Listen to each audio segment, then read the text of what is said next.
At para po simulan.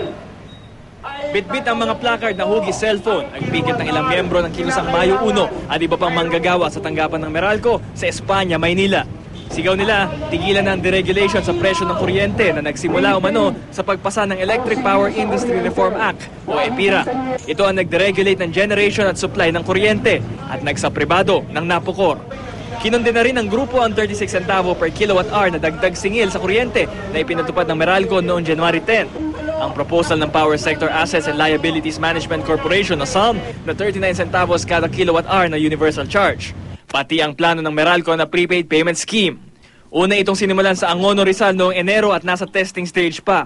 Kinundi na naman ng Freedom from Debt Coalition ang adjusted bill deposit ng Meralco. Katumbas ng bill deposit ang itinaas ng bill sa loob ng isang taon. Halimbawa, kung nasa 6,000 pesos ang bill mo at naging 7,000 pesos paglipas ng isang taon, katumbas ng 1,000 pesos ang magiging bill deposit mo na maaaring bayaran sa loob ng isang taon. Unang sisingilin ng mga customer na nakatanggap na ng 3 disconnection notice o di kaya naputulan na ng kuryente. Ayon sa FDC, hindi makamahirap ang hakbang na ito lalo't kaya nga napuputulan ng kuryente dahil walang pambayad.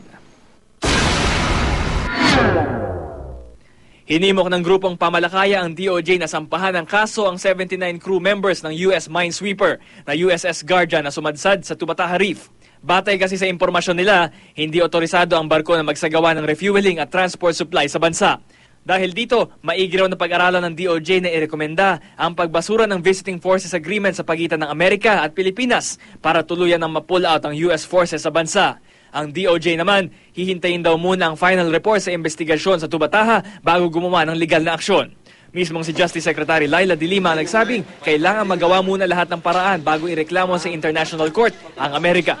Bam Alegre, GMA News.